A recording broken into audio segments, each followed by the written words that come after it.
world where achievements and accolades motivate us to do more and be more, we're often left wondering, is this really it? Deep inside, you know there is more to life. You're ready to leave behind the old, push your way through, and claim the deeper life that's calling you. That's where we excel. We're your hosts, Stephanie Allen and Maren Oslak. And this is the Soulful Leader Podcast. Sit back and relax as we share the shortcuts we've uncovered to help you make shift happen. Well, this is the Soulful Leader Podcast, and we are super excited to be on this journey with you. This is our very first podcast, so welcome. My name is Maren Oslak.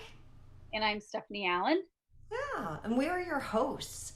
And we really wanted to jump in today. Actually, it would probably be best for us to start off with who the heck we are. Stephanie, do you want to start? Sure. So, for the past, 30 years, I've been a seeker. I'd have to say that's probably more important. It's not so much what I do. It's more important why I do what I do. And for the most part, it's 30 years of seeking, the bigger questions of like, who am I? Why am I here? Now in I call it my outer life, I've had lots of opportunity to what we would call in the traditional sense, be a leader, whether it was owning my own business or being a therapist or those kind of things. But ultimately, it's really the inner that I feel, that we're doing here together. And this podcast, Maren, is about the innerness, the the inner work that is to be done, which is, uncovering who am I, why am I here, what is the purpose or meaning of my life. And the reason I do that is so that I can really be a good role model, not just for my loved ones and families, which is very important, but a good role model for my community, but ultimately even for myself, like to actually find my true self, fall in love with that true self, and live from that place. So that's me.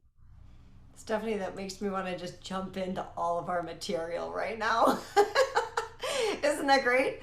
So for me, so one of the things that you'll find out about us is that Stephanie and I met probably 25 or 30 years ago through our spiritual teacher. And Stephanie mentioned outer life and inner life. Obviously, we have deep, rich inner lives. Both of us do. And our outer lives both took us in completely different directions, and we refound each other recently, and this has all evolved from that. But leadership for me has looked like I've been a dance instructor nationally and internationally. I've owned several businesses, and I've had teams working under me or working with me. And I think that right there, to me, that's the thing, that leaders are so different. We all come in such different shapes and sizes and ideas. And kind of, if I were to break it down, like the old guard leadership is that people work under you, right? That's how I was raised, that you're a leader. That means that you're in charge of people. And I think that's what we want to get into today, is like, what is the difference? Why is this important now? What is a soulful leader? What is the new leadership? And I see there are so many people doing great things with leadership around teams and working together and being a part of something with other people instead of over other people. And that's what is really exciting to me, and I think what brought us together and into doing this podcast at this time right now. Absolutely. I think there's a whole new paradigm that's shifting around what leadership is, and we're all seeking for something. And what's interesting, we tend to, because it's just a habit, we tend to seek for that outside of ourselves. We seek it in a guide or a political or a medical model or an education model, and that all those systems are no longer really working for us anymore, and we're being asked to be the leaders inside. And to me, both of what we're both saying is that in the outer world we might have this outer world success, but it's really the internal, the way we are with ourselves, the way we are with our thoughts, our feelings, our emotions, our connection with the divine, whatever that might mean to you, but to really unpack our gifts, our strengths, our value, and share that in a collaborative way. So this is So, really what our podcast is about, is how to do that and why it's important. and that's one of the things. So you use this, and both of us used this word inner world and outer world, and I think that the definition that you just gave right there of what that means to have an inner world, of all those, the inner conversations that we have with ourselves, the the leadership.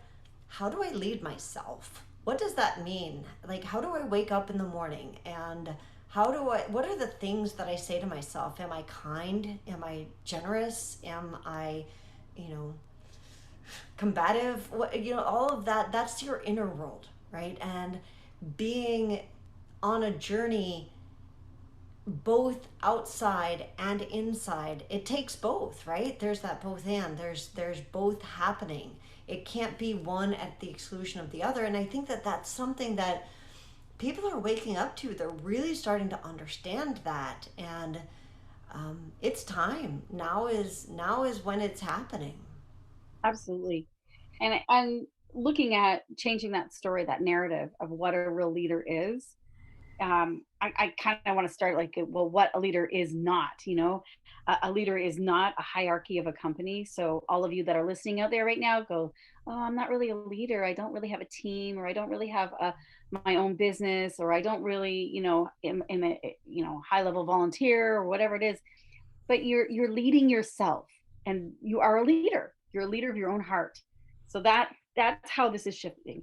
So it's not about a title. There is no title of a master's or whatever it is. It's like your title is your name. That's defines you as a leader. So You when don't I have. think of, just to interrupt you real quick, an example of that is a lot of times in the corporate structure, right?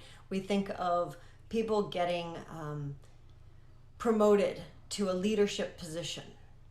And I really think that the leadership comes from within. And this is what you're saying of like, it comes from within. It doesn't, being promoted to a position does not make you a leader. It doesn't give you leadership qualities. You have those. We all have leadership qualities. And some of us choose to go further with them, and some choose not to. And there is no right or wrong with that. It just is that leadership is a part of all of us. So, And I think you just made a good point of there too, is like, a leader, it's within all of us, and it's really up to ourselves to unpack that, to discover it, to unveil it. And many of us don't often choose to do that because for many, many various reasons, whether we don't feel good enough, or we don't value or understand our gifts and strengths in that way. But essentially, that's one of the qualities of a leader, is that this commitment to grow and discover and to lead from one's heart as a level of inspiration. yeah. And I think that every single parent out there, right? Every Parents parent and out grandparents, there, every absolutely. coach, right? Anyone that works with kids or works with others, there's a leader right there. I mean, how many times, Maren, has your parents said to you, "Don't do as I do as I say," and it's like, but that's not leadership. A leadership would say, you know what, this person, this child, this being deserves the best of me, and and if I unpack that and learn and grow and develop that part, then it becomes a role model for them to find the best in them. I heard it said one day, it's like, I'll take care of me because I love you, and Hmm. you take care of you because you love me. And that is a very different paradigm than many of us have. We tend to think we do everything for everybody else, and then we forget about ourselves. This is a podcast about bringing unity into that, is to being able to say is that when you love yourself, you actually are then offering more of that love and that passion and compassion towards the other person, and vice versa. So it's Yeah, about teaching and receiving. that makes a huge difference. Like that alone is a huge shift. And it's interesting. So I mentioned that I come from the dance world, and it's ballroom, swing, salsa, all of those. And the social dance community, one of the Actually, even in the competitive dance community.